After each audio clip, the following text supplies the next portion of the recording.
बेटा यहाँ पे देखिए बेटा, अभी जो हम डिस्कशन करने जा रहे हैं ना वो सब बच्चों के लिए कॉमन है, चाहे पुराने हैं नए हैं, क्योंकि आप सब बच्चों को जो कॉमन चीजें इसके लिए पता होनी चाहिए पहले वो डिस्कस करते हैं। आपको बेटा पहले तो बेसिक टर्म्स पता होने चाहिए। तो जितने बच्चे बैठे हो सबको बेसिक टर्म्स ऑफ अकाउंटेंसी पता है कि सर असेट्स क्या होता है, लायबिलिटी क्या होती है, ठीक है।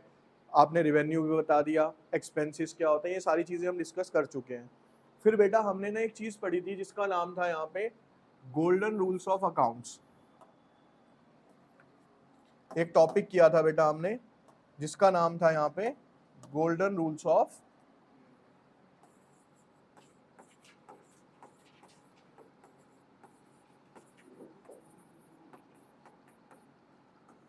ठीक है। उस गोल्डन रूल्स ऑफ अकाउंट्स के अंदर हमने डिस्कशन क्या किया था, पहले यहाँ पे देखेंगे बस आप। मैंने आपको बेटा 3 रूल्स लिखवाए थे। Debit the receiver, credit the giver, second is debit what come in, credit what goes out,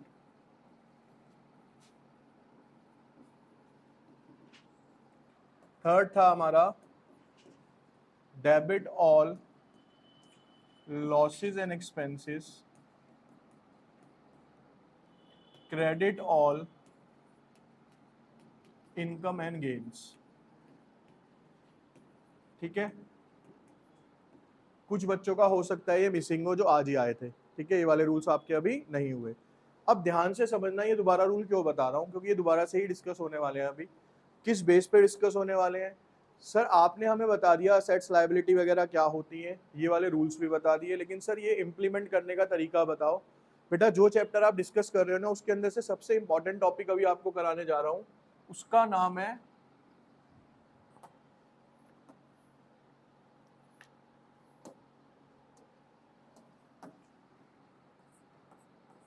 types of accounts. बेटा टाइप्स ऑफ अकाउंट को ना हमने बेटा 2 कैटेगरीज में कन्वर्ट किया हुआ है। एक है हमारी पर्सनल और एक होती है हमारी इम्पर्सनल अकाउंट्स, ठीक है। पर्सनल और इम्पर्सनल। अब सबसे पहले मैं आपको बताऊंगा यहाँ पे कि पर्सनल अकाउंट किसे कहा जाता है, क्यों बोलते हैं इसको पर्सनल अकाउंट। बेटा पर्सनल अकाउंट के ना 3 अकाउंट्स बनते हैं। पहला होता है natural person. Sir natural person क्या होता है? बेटा अभी आप क्लास में इंक्लूडिंग मी जो भी ह्यूमन बीइंग्स हैं, यानी जो भी इंसान है, वो सारे के सारे क्या कहलाते हैं सर? हमारे नेचुरल पर्सन्स कहलाते हैं। For example Ram, Shyam, etcetera. यानी सर जितने भी लिविंग ऑर्गेनिज्म होंगे यानी इंसान होंगे वो सारे के सारे किस कैटेगरी में आते हैं? हमारे नेचुरल पर्सन की कैटेगरी में आते हैं। दूसरे होते हैं बेटा यहाँ पे artificial judicial persons. Artificial judicial person, देखो बेटा इसको ध्यान से समझो, अपने आप याद हो जाएगा ये। आर्टिफिशियल का मतलब क्या होता है बेटा? आर्टिफिशियल ज्वेलरी पता है ना आपको क्या होती है? आर्टिफिशियल मतलब सर नकली, ठीक है, या फिर जो एक्चुअल में नहीं होता। जुडिशियल का मतलब होता है, जुडिशियल वर्ड कहाँ पे यूज होता है बेटा? कोर्ट के अंदर यूज होता है, ठीक है। उसके बाद क्या आया सर? पर्सन। पर्सन हम पढ़ ही रहे हैं। तो सर आर्टिफिशियल जुडिशियल पर्सन कौन सा होता है? सर ये वो पर्सन होता है जो कि किसी लॉ के द्वारा, किसी एक्ट के द्वारा बनाया जाता है। वो कोई ह्यूमन बीइंग नहीं है, लेकिन एज अ पर्सन हमारी जिंदगी के अंदर रोल प्ले करता है। एग्जाम्पल समझिए भैया, अगर हम बात करें आज की डेट में SBI, PNB, जानते हो नहीं जानते इन सबको? आप जानते हो सर, ये तो बिल्कुल इंसानों की तरह ही है हमारे साथ, क्योंकि हमारे सारे काम ही इनके द्वारा होते हैं। लेकिन क्या ये एक्चुअल में कोई नेचुरल पर्सन है सर? नहीं है। इनको सर एक नाम दिया गया किसके द्वारा? जुडिशियल कस्टडी के द्वारा। तो ये जितने भी कंपनीज हैं, MNCs हैं, जैसे रिलायंस फ्रेश हो गया, मैकडी हो गया, डोमिनोज हो गया, ये सबके सब क्या कहलाएंगे बेटा? आपके आर्टिफिशियल जुडिशियल पर्सन कहलाएंगे। समझ आ गई बात? यानी सर ये नेचुरल नहीं है, लेकिन ये एग्जिस्ट करते हैं और किस कैटेगरी में आते हैं? आर्टिफिशियल जुडिशियल पर्संस की कैटेगरी में आते हैं। तीसरा रिप्रेजेंटेटिव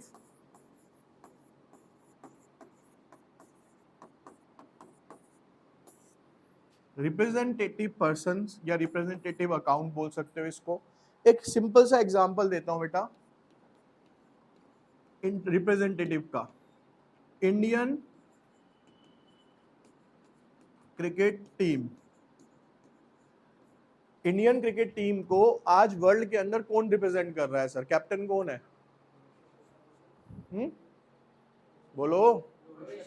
रोहित शर्मा। तो सर इंडियन क्रिकेट टीम को कौन रिप्रेजेंट करता है आज की डेट में? रोहित शर्मा करते हैं। मैं अभी आपको पर्सन का मतलब नहीं समझा रहा, सिर्फ मैं आपको समझा रहा हूं रिप्रेजेंटेटिव कौन होता है, ठीक है। ऐसे ही अगर हम बात करें सर इंडिया को वर्ल्ड में आज कौन रिप्रेजेंट कर रहा है? सर मोदी जी रिप्रेजेंट कर रहे हैं ना। तो रिप्रेजेंटेटिव का मतलब समझ आ गया क्या सर? वो एक्चुअल में पर्सन नहीं होगा, लेकिन वो इस तरीके का अकाउंट होगा जो किसी ना किसी पर्सन को रिप्रेजेंट कर रहा होगा। एग्जाम्पल ले लेते हैं सर, इसका क्या है बेटा? आप सबको पता है, मैंने एक अकाउंट बताया था जिसका नाम था डेटर। क्या बताया? डेटर। डेटर कौन होते हैं sir? Debtor is a person to whom goods are sold on credit. Sir debtor वो पर्सन है जिसको मैंने उधार में सामान बेचा था। तो बेटा मुंह से भी क्या निकल रहा है? क्या है वो? एक पर्सन है, मैंने उससे पैसे लेने हैं। तो डेटर किसी पर्सन का नाम नहीं है, लेकिन डेटर एक ऐसा अकाउंट है जो इनडायरेक्ट वे में किसको रिप्रेजेंट कर रहा है? किसी पर्सन को ही रिप्रेजेंट कर रहा है। ऐसे ही सर क्रेडिटर है। क्रेडिटर कौन होता है सर? जिससे मैंने उधार में माल खरीदा है। तो क्रेडिटर भी किसको रिप्रेजेंट कर रहा है सर? एक पर्सन को रिप्रेजेंट कर रहा है। बात समझ आ गई? तो सर यानी कि ये नेचुरल पर्सन्स नहीं होते, लेकिन ये इस तरीके के अकाउंट होते हैं जो इनडायरेक्ट वे में किसी ना किसी पर्सन को क्या कर रहे होंगे सर? हमारा रिप्रेजेंट कर रहे होंगे। समझ आई यहां तक बेटा? अब मैंने आपको एक रूल लिखवाया था, वो रूल यहां पे अप्लाई होगा। अगर आपसे क्वेश्चन आता है कि पर्सनल अकाउंट के लिए अप्लाई होने वाला रूल कौन सा है, तो सर वो रूल है debit the receiver, credit the giver. मतलब सर जो रिसीव करेगा वो क्या होगा सर? डेबिट होगा, और जो गिवर होगा यानी जो कुछ दे रहा है सामान, वो क्या होगा सर? यहां पे क्रेडिट होगा। अब एग्जाम्पल मैंने पहले भी लिखवाया था, कुछ और चेंज कर लेते हैं। एक्स पे 2000 टू वाई। एक्स ने वाई को 2000 रुपए दिए बेटा, ठीक है। अब यहां पे रिसीवर कौन हुआ सर? वाई हो गया, क्योंकि इसको पैसे मिल रहे हैं। तो सर आपने लिखवाया कि रिसीवर को क्या करना है? डेबिट। तो सर वाई क्या हो जाएगा यहाँ पे? डेबिट हो जाएगा। सर गिवर कौन है यहाँ पे? एक्स है, क्योंकि एक्स पैसे दे रहा है। तो सर एक्स कौन हो गया हमारा यहाँ पे? गिवर। तो सर ये क्या हो जाएगा हमारा यहाँ पे? क्रेडिट हो जाएगा। क्लियर है बच्चे यहाँ तक सबको? कोई भी दिक्कत? क्लियर है ये सारा? ठीक है। तो ये आपका पहला अकाउंट होता है जिसे हम किस नाम से जानते हैं सर? पर्सनल अकाउंट के नाम से जाना जाता है। अभी मैं आपको डिटेल्स बता रहा हूँ, फिर आपको कुछ क्वेश्चंस करवाऊंगा जिसके अंदर हमें पहचान करनी होगी कि जो नीचे आइटम्स दी हुई हैं वो हमारी पर्सनल अकाउंट में आएंगी या इन अकाउंट में आएंगी। अब इन पर्सनल के भी बेटा हमारे पास ना दो पार्ट्स हैं। देखो, पहला पार्ट है रियल अकाउंट और दूसरा है नॉमिनल अकाउंट। और बच्चे जो रियल अकाउंट है ना, रिलेट्स टू असेट्स। ये किससे रिलेट करता है सर? हमारी असेट्स से रिलेट करता है। असेट्स से रिलेट करने की वजह से इसमें रूल कौन सा अप्लाई होता है सर? देखो अभी अपने आप क्लियर हो जाएगा आपको ये सब। देखो रूल क्या लगेगा यहाँ पे? Debit what comes in, credit what goes out. मतलब जो सामान हमारे पास आ रहा है उसे क्या कर दो? डेबिट। जो हमारे पास से जा रहा है उसे क्या कर दो? क्रेडिट। अब एग्जांपल फर्नीचर वाला ले लेते हैं, चलो दोबारा। Furniture of ₹5000 purchase in cash. मैंने 5000 का फर्नीचर बेटा कैश में खरीदा, ठीक है। जिससे मैं पूछूं वो आंसर करेगा बस अभी। बेटा आप बताने की कोशिश करो, जब हम 5,000 का फर्नीचर कैश में खरीदेंगे बेटा, हमारे पास क्या आएगा और क्या जाएगा? ठीक है सर, फर्नीचर क्या होगा हमारे पास? कम्स इन होगा, तो सर इसको मैं क्या करूंगा? डेबिट। और सर मेरे पास से जाएगा क्या? कैश जाएगा, तो ये सर गोज आउट होगा, तो सर इसको मैं क्या करूंगा यहाँ पे? क्रेडिट। समझ आ गया लॉजिक? ठीक है, तो दो रूल्स क्लियर हो गए सर। एक पर्सनल होता है, पर्सनल के लिए रूल कौन सा लगता है? Debit the receiver, credit the giver. और सर इम्पर्सनल के भी दो पार्ट्स हैं, एक है रियल, जिसके अंदर रियल होता है असेट से रिलेट करता है, तो उसमें वहां पे क्या रूल लगेगा? Debit what comes in, credit what goes out. अब आते हैं नॉमिनल अकाउंट पे। नॉमिनल अकाउंट बेटा relates to expense, loss, profit और गेन। ठीक है, ये हमारा इससे रिलेट करता है। देखिए अब क्योंकि सर ये एक्सपेंस और उससे रिलेट करता है, तो यहां पे क्या रूल लगेगा? Debit all losses and expenses, credit all income and gains. Sir जितने भी मेरे लॉस और एक्सपेंस होंगे वो क्या किए जाएंगे? हमेशा डेबिट किए जाएंगे। जितनी भी हमारी इनकम और गेन्स होंगे सर, वो हमेशा क्या किए जाएंगे? हमारी क्रेडिट की जाएंगी। सर इसका एग्जांपल बता दो। तो बेटा पहले पढ़ाते हुए भी मैंने आपको कहा था, कोई भी ऐसी ट्रांजेक्शन नहीं होती जिसके अंदर प्रॉफिट और गेन, सॉरी प्रॉफिट और लॉस एक साथ हो सकता है ऐसा? सर या तो प्रॉफिट होगा या फिर लॉस होगा, या फिर सर कोई ऐसी ट्रांजैक्शन हो सकती है जिसके अंदर हम ये माने कि हमें इनकम भी हो रही है और खर्चा भी हो रहा है। सर ऐसा भी पॉसिबल नहीं है, या तो पैसा आएगा तो इनकम है, या पैसा जाएगा तो एक्सपेंस है, लेकिन दोनों एक साथ नहीं होने वाले। तो इसीलिए इसका कोई एग्जाम्पल नहीं होता, इसमें हमें रूल याद रखना होता है। क्या? Debit all losses and expenses, credit all income and gains. ठीक है, चलिए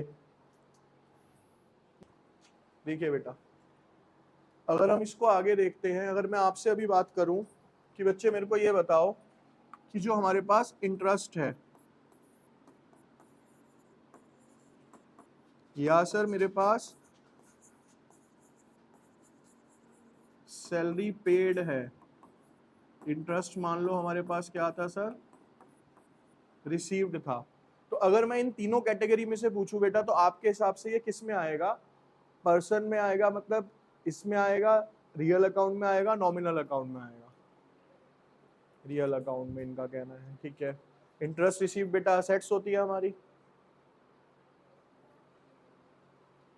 इंटरेस्ट रिसीव क्या होता है बेटा हमारा? रेवेन्यू। ठीक है सर, रेवेन्यू किसके अंदर आता है? नॉमिनल के अंदर। किसमें आता है सर? नॉमिनल में।